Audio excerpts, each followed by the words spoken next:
Hey, what's up, everybody? I want to welcome you to another episode of the Dreamerspro Daily Recap, where we give you a recap of all of the hot topics that we covered that day. You can catch them in their long format and also catch it fully streaming for free on Apple Podcasts.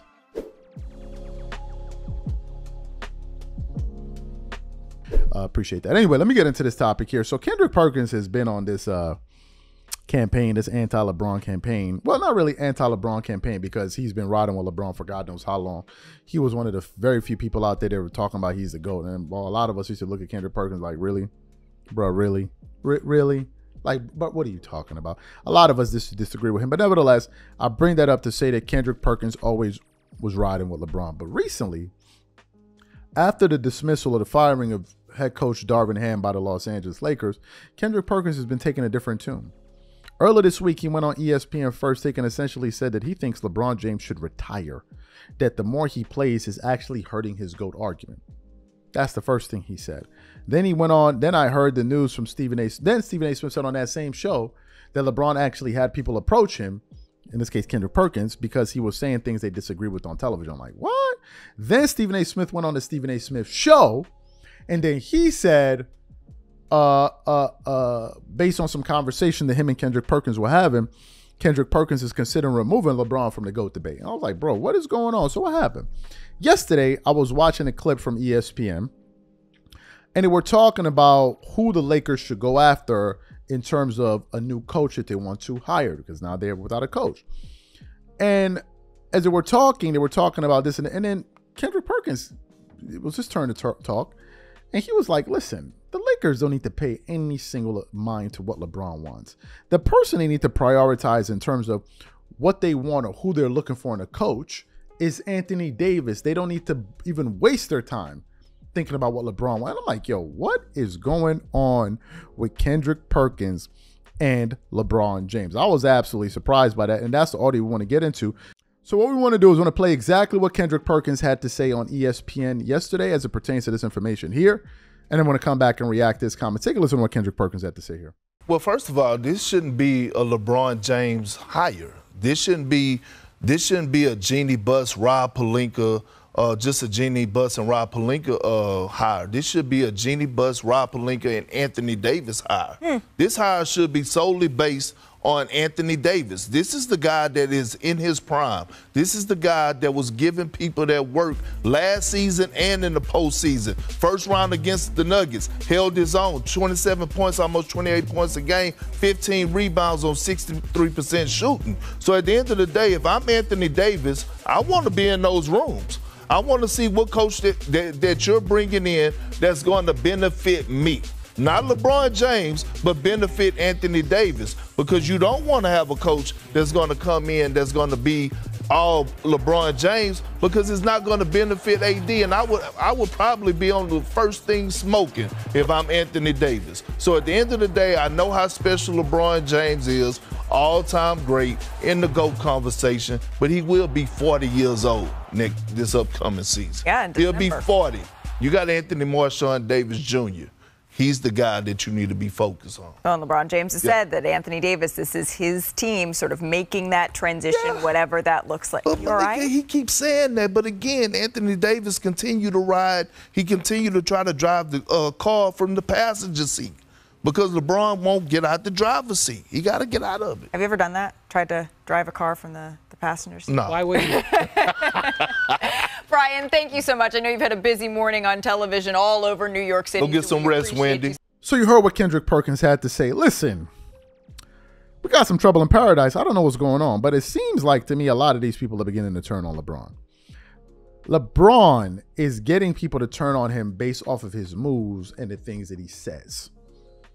And when you have supporters of his that are beginning to turn on him, you have a very big problem, and I'll tell you why.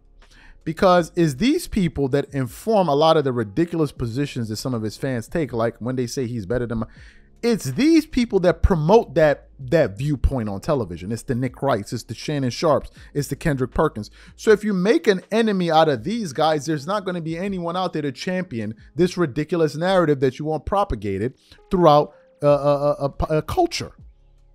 So it behooves him to stay on his good side, unless they're going to just go out there, pluck somebody else in media, and then just supplant him with him and say, okay, you're going to be the one to be up there twerking it up all over the place, knocking over drinks, running up and down the hallway, hollering, go James, go James, go James, slapping each other with honey, waking up neighbors, having dogs barking and fire alarms going off because you just can't stop twerking. Unless you can find somebody that's willing to do that quickly, you got to make peace with these guys. But for whatever reason, it seems like Kendrick Perkins is getting fed up with the antics.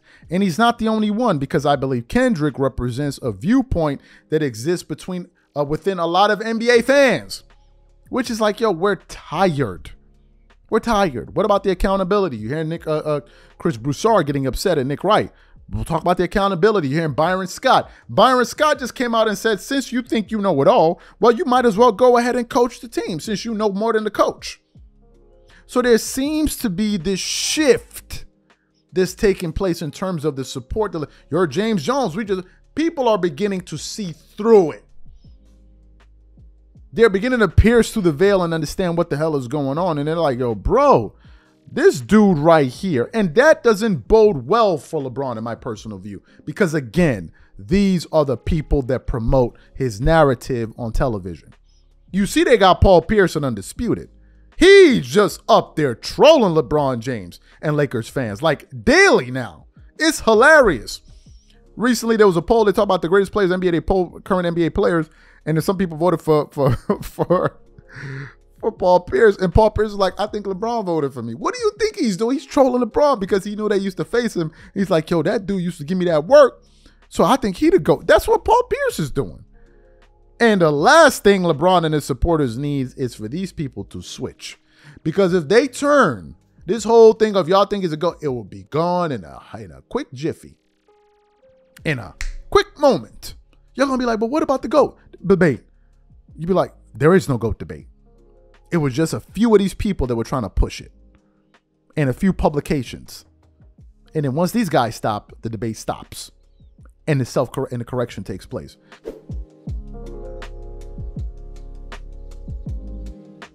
What's beef? Beef is when you got no energy. Beef is when you not energy. Beef. Hey, boy, oh boy. We got some beef up in these streets. We got some beef up in these streets. And it's getting pretty heated. So what happened? As you guys know, Nikola Jokic just won his third regular season MVP. And it's a bit of a controversial award because it was a close race between himself and Shai Gilgeous-Alexander of the Oklahoma City Thunder, although the voters, the people that voted for the MVP, it wasn't really close, but a lot of people felt like it should have been close.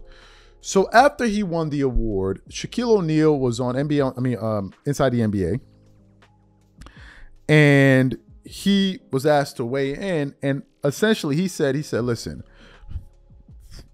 as a fellow big man, I like to see big men flourish. I'm a fan of Nikola Jokic, but I thought that award should have gone to SGA. And he gave his reasons why.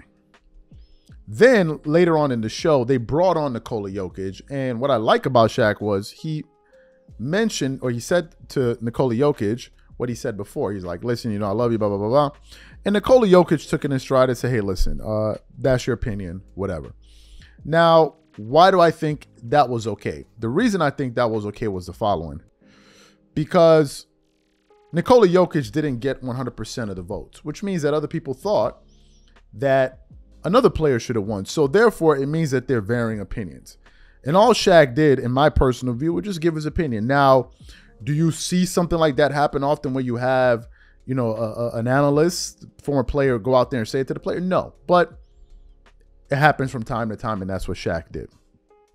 So that happened. Then I tuned in to a clip on Nightcap with Chad Johnson, Shannon Sharpe, Gilbert Arenas. And they were discussing Nikola Jokic winning MVP, and they were reacting to the comments that Shaq had to make about Nikola Jokic. And that's when Shannon Sharpe started kind of getting at Shaq, and he was. So that's the audio we want to play first to give this entire beef some context.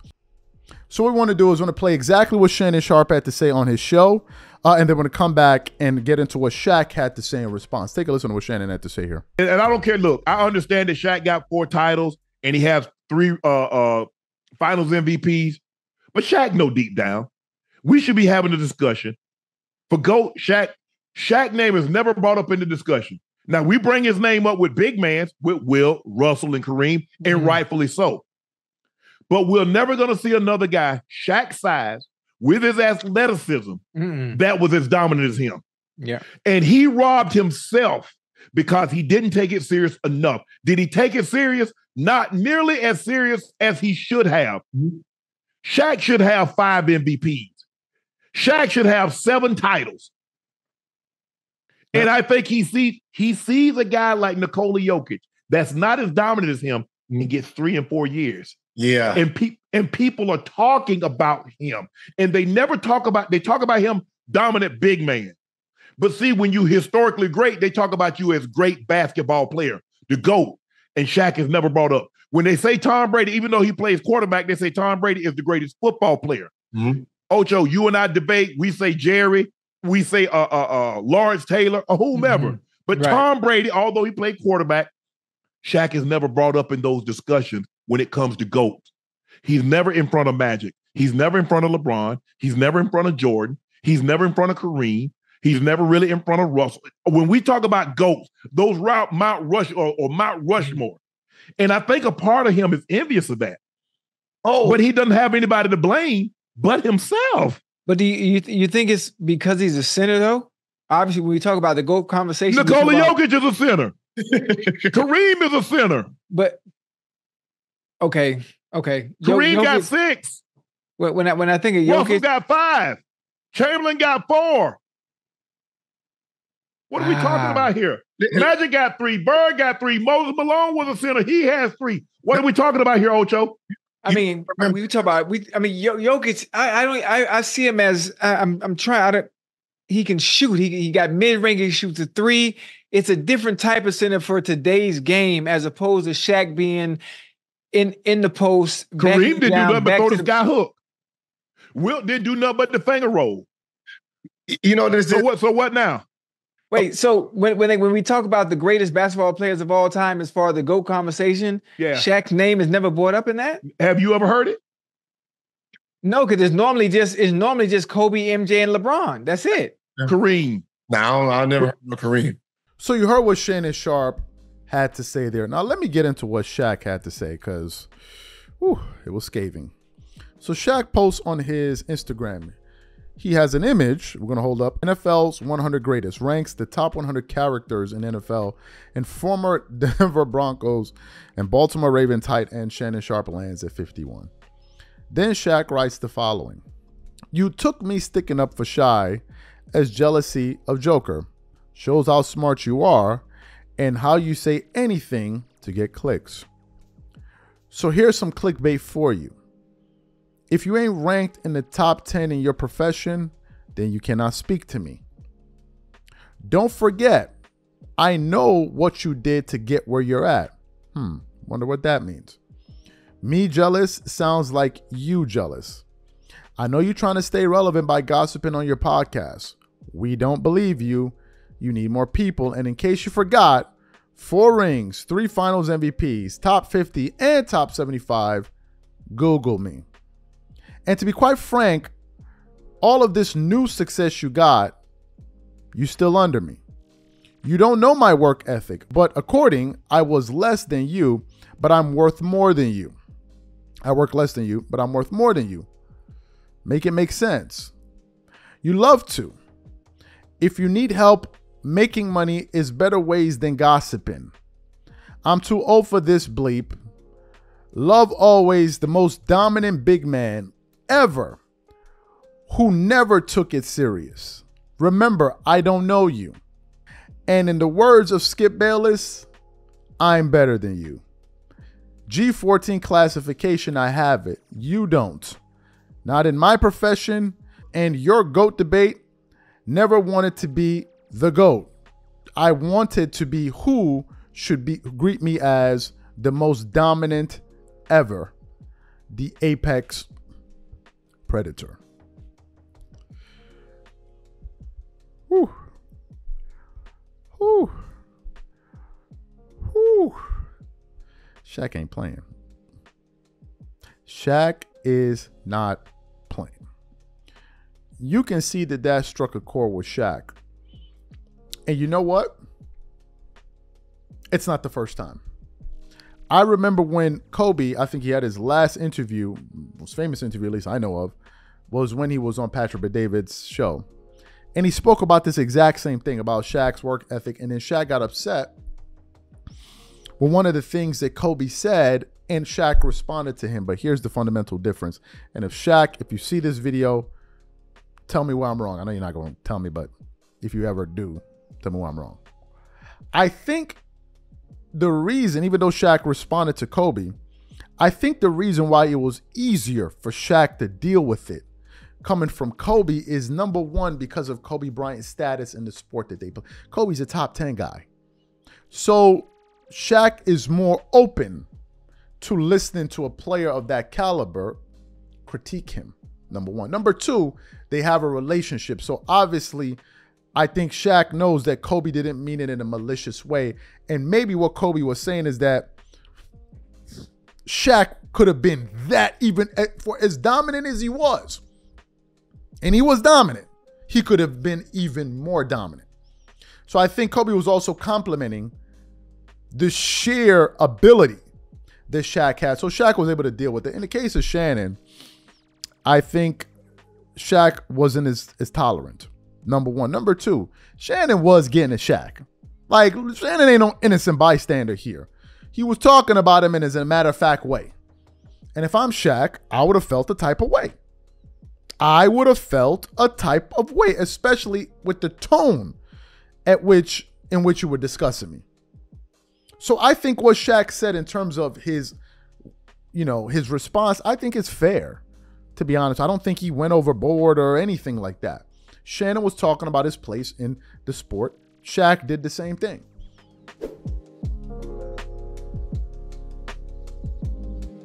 Let me get into this topic here. So we're going to do a response video. Like, yo, everybody beefing right now. What's going on? I woke up this morning to hear Game dissing Rick Ross, and I thought Game bodied that joint. And then now all of a sudden, we got Shaq and Shannon Sharpe. So what happened? What happened was the following.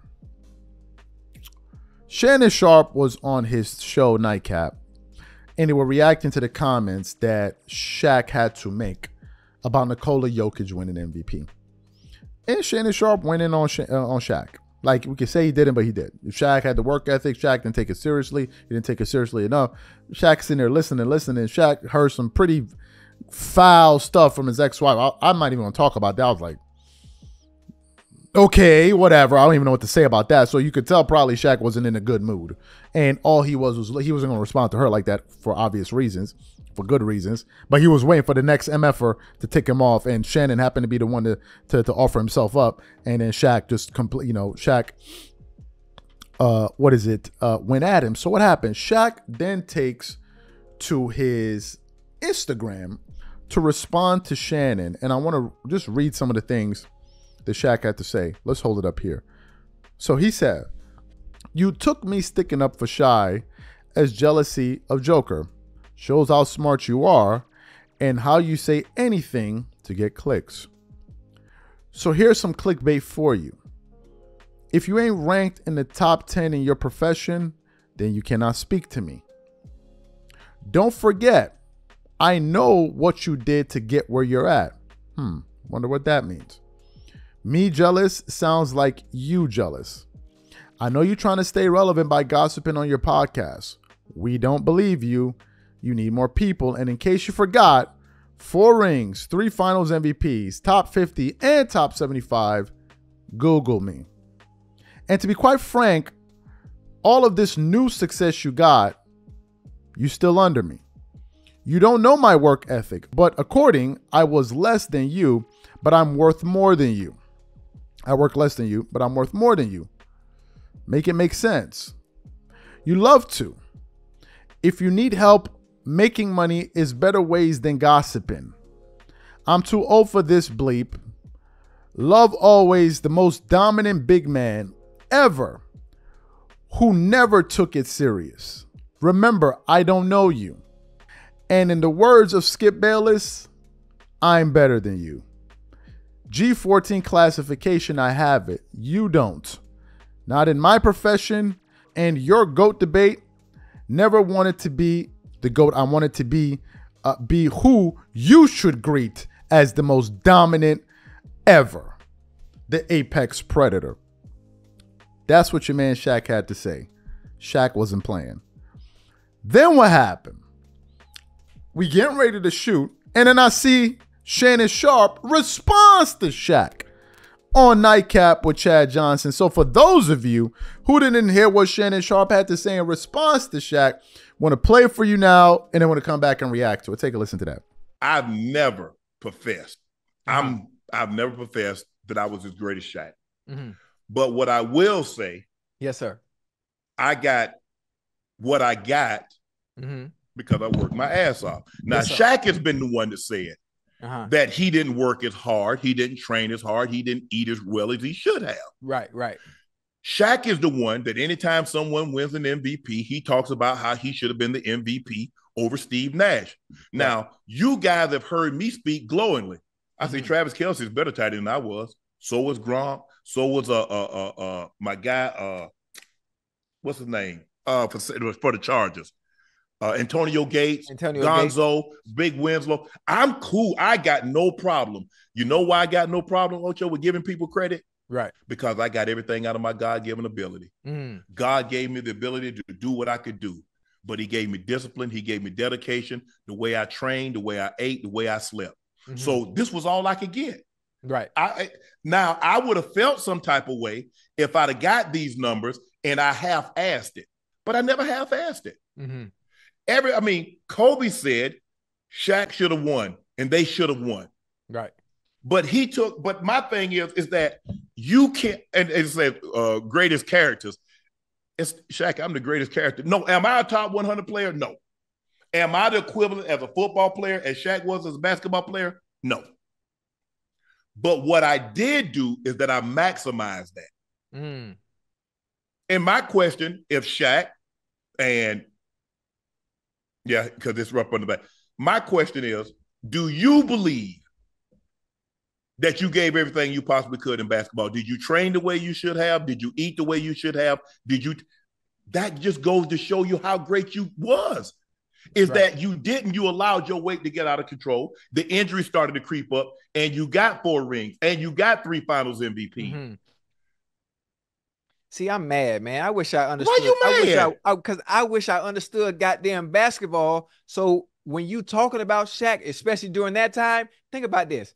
If I don't know basketball now the way I should, the way you do, like what you telling me right now, it's like I'm trying to process this.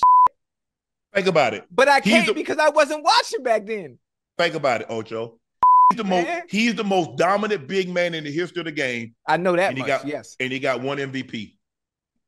So, but think about this. Think about how they I'm not going to say rob. I don't want to use the word rob. How they rob? How they robbed Shea. 30 points. Number 1 seed. But he doesn't get it. So what's the criteria? What's the criteria for MVP if you just gave it to Joker again? But I don't think they gave it because Joker was top 10 in points, top 10 in rebounds, top 10 in assists, and they basically had the same record. They just had OKC just had a better division record. Oh, so you're talking about so it's not like they were the number 1 seed and Joker was number 10. Right. Okay. Shaq, if you took what I said as a slight, okay, I can get it.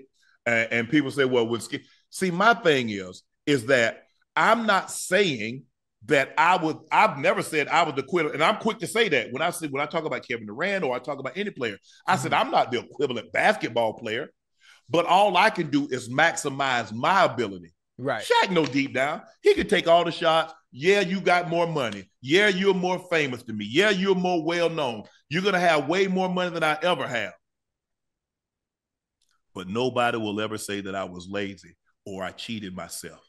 So you heard what Shannon Sharpe had to say, and Shannon Sharpe as well didn't pull any punches, and he said, "You say whatever you want to say about me, but no one will ever say that I didn't give it my all, or that I'm not a hard worker." What is my response to this? First of all, I like it. I like seeing Shaq go at Shannon, and I like seeing Shannon Sharpe respond, and I like seeing these people put their names on it. Like calling these people out, none of this subliminal, you know what, and this and this and this. Now, Shaq said, "I know what you did to get where you are." I wonder what he means by that. I don't know what that means. Maybe it's an industry insight. I don't know. I don't know what that means. That's for them to know. I don't know. But listen, I felt like the tone in which Shannon Sharpe discussed Shaq warranted a response. That's what I think. And I don't think Shannon Sharpe is in any position to be a victim here or anything, because Shannon Sharpe has also gotten at people that he felt was getting at him, whether they said his name or not. Y'all forgot Shannon Sharpe was getting into various beefs over the last few, Mike Epps, Mace, all of them, you know, calling out people, saying how much money he made and all of that stuff. So Shannon Sharpe has been not like as if, so both of these guys, they both have been a part of it. So none of them here are saints or anything like that. Listen, I think Shaq was well within his right to respond. If you're going to discuss me in these type of terms, I'm going to respond to you if I don't agree with what you're saying. If I don't agree, right? And some may say Shaq is salty or whatever it is. I don't know. Personally, maybe he is, maybe he isn't. Personally, I don't know Shaq. But in this particular exchange here, based on the things that Shannon Sharpe said about Shaq, I think Shaq was well within his jurisdiction to respond to Shannon, and that's my position on it. So